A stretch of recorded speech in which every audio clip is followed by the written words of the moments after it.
You know, some stories just really stick with you, don't they? They kind of become part of our culture. It's often described as like a fable about following your dreams. Yeah. There's some real depth there. It goes deeper, for sure. Yeah. And when you think about how many people have read it, it's pretty amazing. Oh, absolutely. I mean, the book's success is just incredible. When you look at the numbers, they're almost hard to believe. Like over 150 million copies sold worldwide. That's just mind-blowing. It's not just a bestseller, it's more like a cultural phenomenon. It's been translated into like 80 languages. Yeah. That suggests that the themes, like about dreams and journeys and personal growth, they resonate with people no matter what language they speak or where they come from. Yeah, that's a good point. It's like there's something universal about these ideas, something that speaks to the human experience.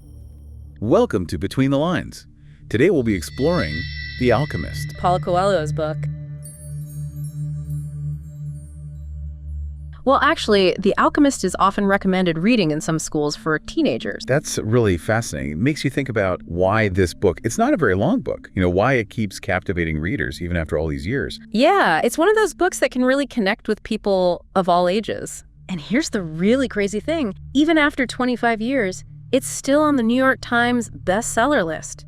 Can you believe that? That's unheard of. For most books, popularity fades after a while. Right.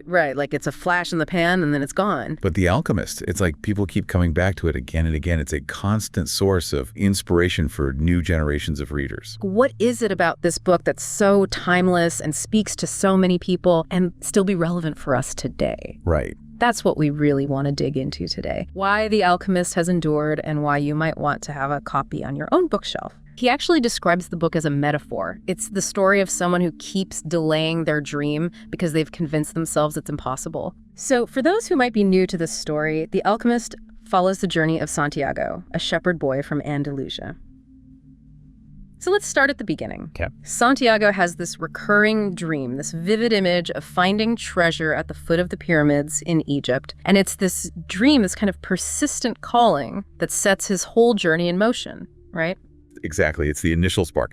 He starts off in one place, and then this dream keeps coming back to him. And along the way, he meets all these fascinating people who each play a role in helping him understand what this quest really means. Right. There's the gypsy woman who interprets his dream. Then there's this king, Melchizedek, the king of Salem, who's kind of mysterious. Yeah. And he encourages Santiago to pursue what he calls his personal legend. Okay, so personal legend, we hear that phrase a lot when we talk about The Alchemist. What does that concept actually mean in the story? Well, the book introduces this concept of a personal calling. Right, sometimes called the personal legend. It's presented as this unique path for each person. A blueprint for your life, Almost like a divine blessing or something. Yeah, there's this sense that everyone has a purpose. Okay. And that purpose is tied to this deep sense of fulfillment. And the book connects that calling with genuine enthusiasm. Exactly, when you're on the right path, Yeah. you feel this excitement, this passion. Right, but how do you know if that enthusiasm is just like a fleeting thing? That's the key, isn't it? Yeah. Distinguishing between just a passing interest and that deeper pull of your true calling. How do you do that? I think it's about paying attention to what consistently draws you in. Okay. What keeps coming back to you. So it's less about that initial spark. Right. And more about this like persistent. Yeah, a burning ember rather than a quick flame. Yeah. Okay, I like that. Melchizedek describes it as God's blessing and the path that God chose for you here on earth. It's about devoting yourself to something that truly fills us with enthusiasm, something that you're really passionate about deep down inside. So it's not necessarily about traditional success like getting rich or famous. No, not necessarily. It's more about fulfilling your potential, like living a life that aligns with what you truly value. Exactly. It's about becoming who you're meant to be. And for Santiago, his journey starts out being about finding actual treasure, like gold and jewels. Yeah. But it transforms into something much deeper, a journey of self-discovery. Yeah. But the book is also realistic. It acknowledges that following this path, following your personal legend, isn't always easy. There are obstacles. That's where it gets interesting, right? Because the book actually lays out 4 main obstacles that often prevent people from going after their dreams. What are those roadblocks? The first one really hit home for me. What was that? It's that idea of being told from childhood Oh, yeah. that our dreams are impossible. Oh, absolutely. Those voices from our past, Yeah. they can really hold us back. They plant these seeds of doubt. And those seeds can grow into these limiting beliefs.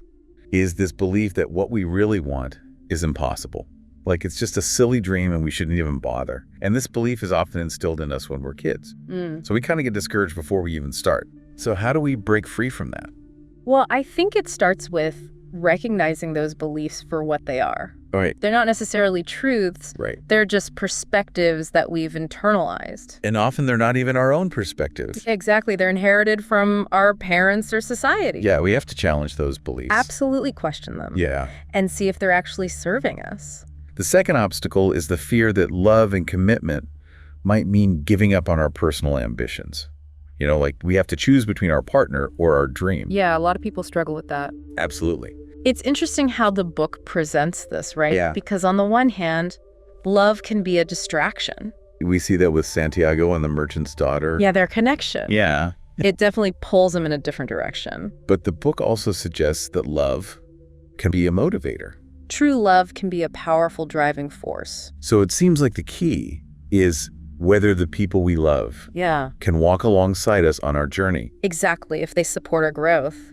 rather than holding us back. It's about finding those relationships that nourish your soul. Yeah, that allow you to blossom. And if pursuing your personal legend means leaving a relationship behind, well, maybe that relationship wasn't meant to be. Interesting. It's a tough lesson, but sometimes it's necessary. Then there's the third obstacle, which is the fear of failing. Of course. The fear of all the setbacks and disappointments we might face along the way. Setbacks that inevitably come. It feels unavoidable, right? It's part of the process. But Coelho suggests that people who go after their dreams experience a more profound suffering when they fail. Yeah, because they've invested so much. They've poured their heart and soul into it. Right, but isn't there also a kind of suffering from not trying at all? Oh, absolutely. It's a different kind of pain. Yeah. The regret of what could have been. That quiet but persistent ache. Like a slow poison. So maybe it's better to have tried and failed I think so. than to never have tried at all. At least you learn and grow from the experience. And I love that image in the book Which one? of falling 7 times and rising the 8th. Oh, yeah, that's a powerful one. It shows resilience And it suggests that the universe is on your side, when you're truly determined. like it's testing you Yeah, to see how badly you want it. that can be really paralyzing. And then the fourth obstacle is kind of surprising. It's the fear of actually achieving our dream. Wait, fear of succeeding? How does that work? Yeah, it sounds strange, right? But the book talks about this idea from Oscar Wilde, who said, "Each man kills the thing he loves." It suggests that sometimes when we're really close to getting what we want, we get scared. We feel guilty or unworthy, or maybe we're just afraid of the unknown, of what our life will be like if everything changes. That's deep. And think about all the times we might be holding ourselves back without even realizing it. It's true. It seems counterintuitive, but It's more common than you think. yeah, the book even mentions this idea of self-sabotage. When we get close to our goal, Yeah. we start to get in our own way. Why do you think that happens? It could be a fear of the unknown. Okay. You know, big changes can be scary, even positive ones. Right. Or it could be deeper than that. Maybe we feel unworthy. Unworthy of our dreams. Yeah, like we don't deserve to be happy. So how do we overcome that? I think it's about recognizing our own value, Okay. believing that we are worthy. And the book talks about this idea of omens. Oh, yes, those signs along the way. It presents dreams as this direct line to our soul, The language of the subconscious. like with the old woman in Tarifa, who interprets Santiago's dream. Right, she helps him understand the message. But in our own lives, how can we be more attuned to those subtle signs? I think it starts with being present, Okay. paying attention to our intuition. Those gut feelings? Exactly, and the coincidences that seem to have meaning. It's like learning to read the language of the universe. Yeah, the book talks about the world's greatest lie. What's that? The belief that we lose control of our lives to fate. But the Alchemist encourages us to take ownership, Yeah. to believe in our ability to shape our destiny. And then beyond these obstacles, the book introduces some other really fascinating concepts. Like what? Well, there's the language of the world and the importance of omens. Okay, can you explain those a little? Sure, the language of the world is like a way of communicating without words. It's about being really in tune with your surroundings and picking up on these subtle signs and signals. And Santiago learns to understand this language by paying close attention to the world around him. And omens in this context are seen as guidance, like little clues from the universe that help him on his journey, on his personal legend. So it's about being more aware, being open to those little details that we often miss, and trusting your gut feeling. Exactly. Yeah. And there's even these two stones, Urim and Thummim, that Melchizedek gives Santiago. And they're supposed to help him interpret omens when he's not sure what to do. They're like tools to help him connect with his intuition. That's really cool. And then there's the concept of the soul of the world. That sounds pretty big. It is. It's described as the spiritual energy that connects everything in the universe. Like a life force. Yeah, sort of. It's a positive unifying force. The Alchemist explains that everything on Earth has a soul, and when we align ourselves with the soul of the world, we can tap into a greater purpose and make our dreams a reality. That's a beautiful image. And then, of course, there's the title of the book itself, The Alchemist, which refers to the ancient practice of alchemy. How does that fit into the story's themes? Well, in the book, alchemy is about more than just turning lead into gold. It's a metaphor for personal transformation, for bringing spiritual perfection into contact with the material plane. The Philosopher's Stone and the Elixir of Life are mentioned as the ultimate goals of alchemy, representing spiritual enlightenment and immortality. And the Alchemist suggests that alchemy exists to inspire each of us to search for our own treasure and, in that process, become better versions of ourselves. So the quest for material wealth through alchemy is like a mirror for the internal journey of self-improvement and spiritual growth. Precisely. And this theme of transformation also shows up in the book's perspective on love. That's a key part of the story, too. We see Santiago's relationship with Fatima. And her understanding of his need to journey. She's so accepting of it. She knows that true love doesn't hold anyone back. So true love supports individual purpose. It allows both people to grow and evolve, because even though Fatima loves Santiago, she encourages him to keep going after his personal legend. Right. Which is kind of the opposite of that fear we talked about earlier, the fear that love might hold us back from our dreams. Exactly. The book says that true love doesn't get in the way of your personal legend. In fact, it helps you achieve it. Fatima understands that if their love is real, Santiago will come back to her after he's fulfilled his purpose. It's a really empowering way to think about love and commitment. And there's that great moment with the camel driver. Oh, yeah. He has some wise words. He talks about the importance of focusing on the present. Living in the now. In a world that's constantly pulling us in different directions. It's easy to get caught up in the past or the future. Yeah. So how do we cultivate that present moment awareness? It takes practice. Like what? Mindfulness meditation is one way. Okay. But it can also be as simple as just taking a few deep breaths. Right. And noticing the sensations in your body. Bringing our attention back to the here and now. And the book suggests that striving to be better actually improves the world around us. It's like we're all alchemists in a way. Why do you think this book has resonated with so many people from all over the world? Well, I think part of it is the themes it explores.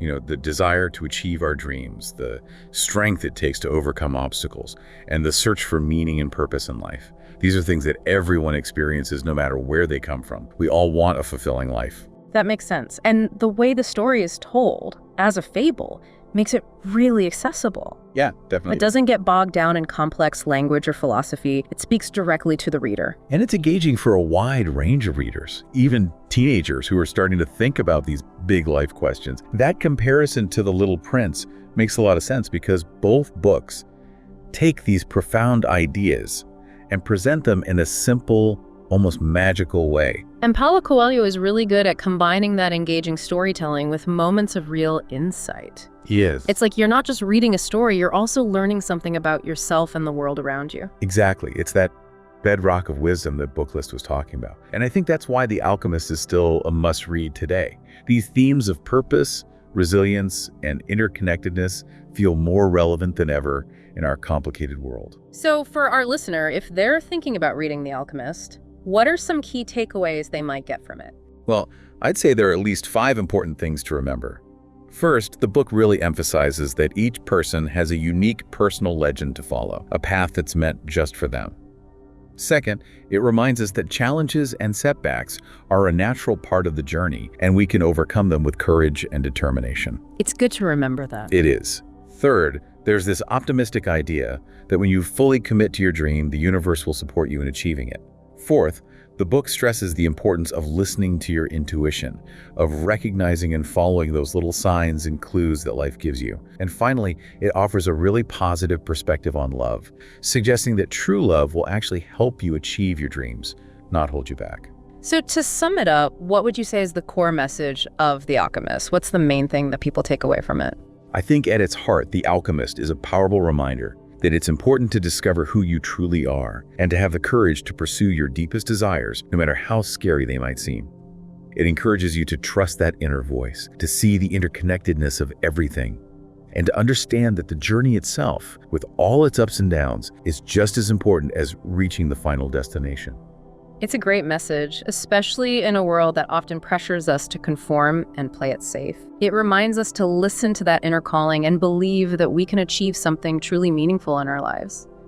So now that we've talked about the story, its main themes, and why it's still relevant today, hopefully you have a better understanding of why The Alchemist has touched so many people around the world and why it might be a book you'd want to add to your own reading list. And with that, we'll leave you with this thought. As you go about your day today, think about a dream you might be putting off, a path you've been hesitant to explore. What's one small step you can take today to start exploring that path, to start embracing your own personal legend? That's a great question to ponder. Find joy in the journey. Don't get so caught up in the destination. The Alchemist is such a powerful reminder to trust our hearts And to believe in the possibility of achieving our dreams. to follow our personal legend. Stay curious. Expand your mind. Thank you so much for your like. Please consider subscribing to our channel to keep discovering fascinating aspects of our minds, spirits, and existence.